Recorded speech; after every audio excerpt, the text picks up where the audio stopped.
material, para ser considerado um fluido, ele tem que atender, dentre outras características, três principais. Ele tem que ter a capacidade de escoar, ele deve assumir a forma do recipiente que o contém, ele deve apresentar pouca resistência às forças aplicadas paralela às suas superfícies. Ou seja, ele tem que ter pouca resistência às chamadas forças ou tensões tangenciais. Na prática, essa resistência é dada através da viscosidade desse fluido. Então, por exemplo, qual é a diferença do mel e da água em termos dessa característica? Ou seja, o mel é mais viscoso do que a água, então ele apresenta um pouco mais de resistência às tensões tangenciais do que a água. Do ponto de vista do nosso estudo aqui, nós vamos considerar fluidos que não apresentam nenhuma resistência a forças tangenciais. Esses fluidos vão ser chamados de fluidos ideais, porque na prática todo fluido apresenta um pouco de viscosidade, mas aqui nós vamos considerar fluidos que essa resistência, essa viscosidade é praticamente desprezível. Logo, se o fluido não apresenta nenhuma resistência ou pouca resistência, nós vamos definir um fluido em equilíbrio como sendo um fluido onde não existe a presença de forças superficiais ou forças tangenciais. Então, um fluido em equilíbrio para a gente aqui é um fluido que não apresenta forças tangenciais. No estudo dos fluidos, vai aparecer alguns conceitos, dentre eles o conceito de densidade. Densidade a gente já conhece como sendo massa por unidade de volume, mas, no entanto, eu tenho que definir esse volume de um fluido. Se eu pensasse no fluido como um conjunto de moléculas, eu vou ter espaços, né, interatômicos ali que não são preenchidos com fluido. Então, do ponto de vista do nosso estudo, nós vamos considerar o fluido como se ele fosse um meio contínuo. Ou seja, na prática, a gente vai assumir que as dimensões interatômicas são muito menores do que as dimensões macroscópicas, de forma que não há, né, as flutuações nas propriedades do fluido são imperceptíveis. Então, esse volume dV é dado por um ΔV, ΔX vezes ΔY vezes um ΔZ, poderia pensar num cubinho, né, de arestas ΔX, ΔY, ΔV, ΔZ, que define um volume ΔV.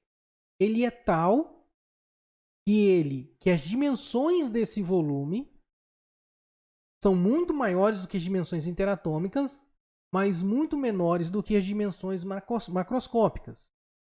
Então, no limite desse volume ΔV tendendo a zero, nós definimos a densidade num ponto do fluido. Mais uma vez, esse volume ΔV ele não é zero. Embora a gente esteja tomando esse limite, na verdade esse limite é tomado até o ponto em que as dimensões interatômicas são muito menores que as dimensões macroscópicas. Que é o que acontece com esse volume. Então, esse volume dV que eu estou tomando ser zero, ele nunca vai ser zero. Ele vai ser muito grande comparado com as dimensões interatômicas, mas muito menor do que as dimensões de ordem macroscópica. E aí eu tenho a densidade do fluido num ponto, né, ou num fluido, como sendo a massa desse fluido pelo volume que ele ocupa. Se eu levar em conta que o fluido se comporta como um meio contínuo, obviamente. A unidade da densidade do sistema internacional é quilograma por metro cúbico. Outro conceito que vai aparecer recorrentemente no estudo de fluidos é a pressão. Então, a pressão ela é uma força, ela é dada por uma força que atua na certa superfície. Já conhece esse conceito de pressão, que é força por área. Mas se nós pensarmos em camadas do fluido, então nós vamos definir uma superfície que separa camadas desse fluido, ou separa dois tipos de fluidos diferentes, por exemplo, água e ar. Então, essa superfície de separação aqui é que eu vou usar para contabilizar a pressão. Então, pressão é o módulo da força dividido pela área. Nós sabemos que pressão é uma grandeza vetorial, força é uma grandeza vetorial, A é uma grandeza escalar, a área é uma grandeza escalar e P, que é a pressão, também é uma grandeza escalar. Então, como que de um lado eu tenho uma coisa vetorial e de outro lado eu tenho uma coisa escalar? qual é a força responsável por gerar essa pressão. Então vamos olhar para esse desenho aqui, onde eu tenho uma superfície de área A, e eu vou definir um vetor unitário N, orientado de forma a estar perpendicular ao plano da superfície de área A. Então, a força que define a pressão, ela é o produto escalar da força que atua na superfície A com o vetor unitário N. Ou seja, só vai interessar para a gente a força que atua ao longo da direção definida pelo vetor N. Por isso, é o produto escalar. Então, a força que vai definir essa pressão, né, é força escalar com o vetor unitário N, que é perpendicular ao plano da superfície A. E aí sim, nós definimos a pressão como sendo força por unidade de área.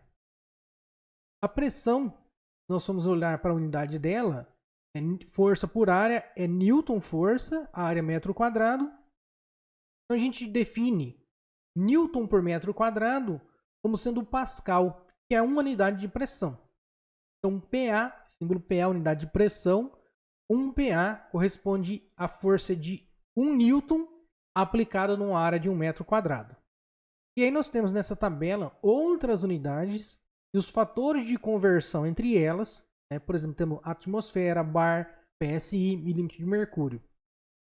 Aqui, esses fatores de conversão têm que ser lidos da linha para a coluna.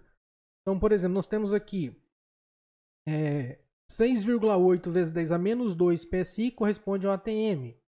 Ou 51,71 PSI corresponde a 760 milímetros de mercúrio. Dessa forma que essa tabela é usada para fazer a conversão. Eu leio da linha para a coluna. Nesse caso dessa tabela aí.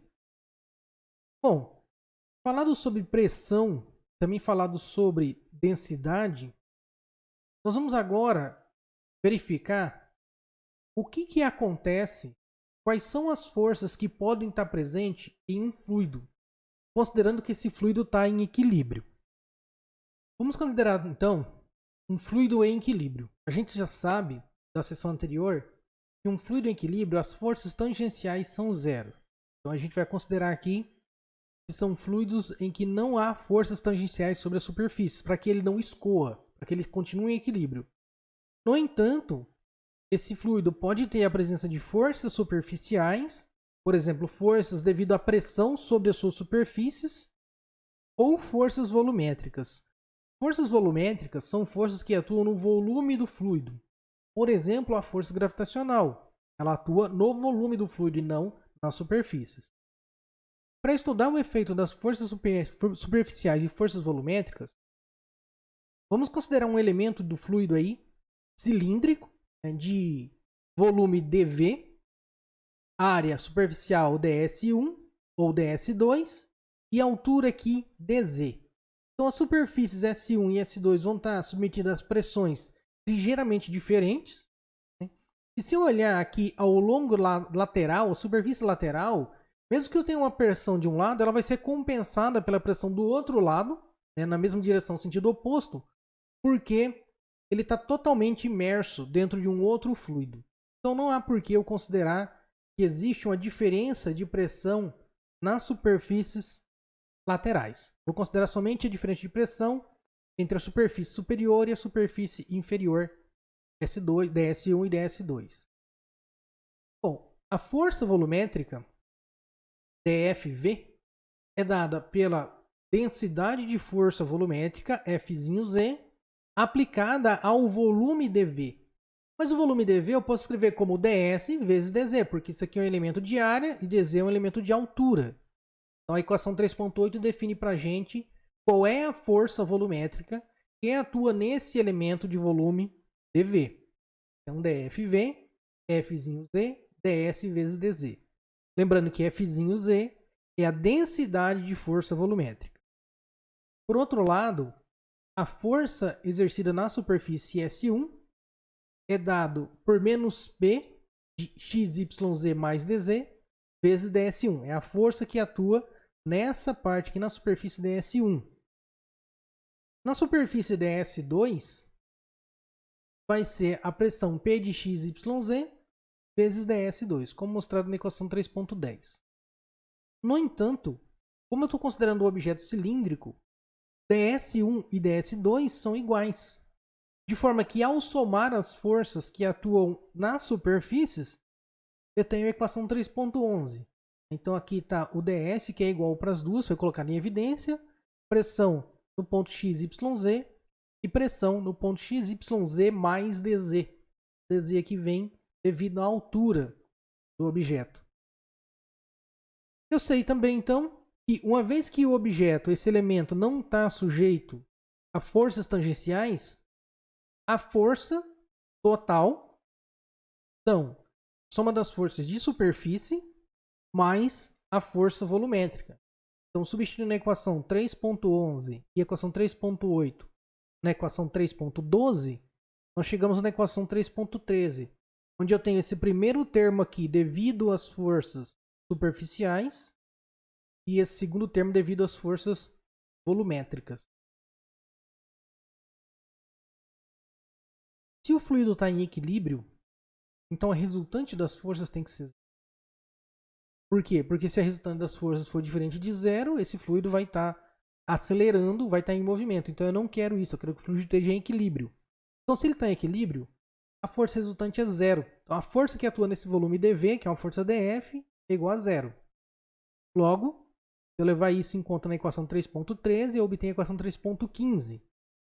E eu posso reescrever essa equação de modo a chegar na equação 3.18. Agora notem que esse termo que aparece aqui, esse P de Z menos um P de Z, P de x, y, z mais dz, esse termo entre parênteses, ele é o que na verdade? Ele é a derivada da pressão ao longo de Z, ao longo do eixo Z. Como a pressão aqui ela é estipulada como dependente de mais de uma variável, ela depende de x, y, z, então eu vou escrever isso como derivada parcial, por isso que aqui aparece a derivada parcial. Então, trocando, substituindo na equação 3.18, a equação 3.19, nós chegamos na equação 3.20. Então, na equação 3.20, eu vou identificar o quê? Que essa equação só vai ser verdade, né? Eu tenho ali f de z menos a derivada da pressão em relação ao z vezes ds igual a zero. Somente vai ser zero se aqueles termos que estão dentro do colchetes ali forem iguais. Se eles forem iguais, ele vai a equação 3.20 se verifica.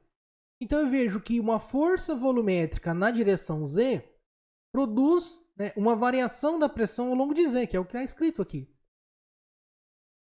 Logo, eu posso pensar nisso nas outras componentes da posição. Né?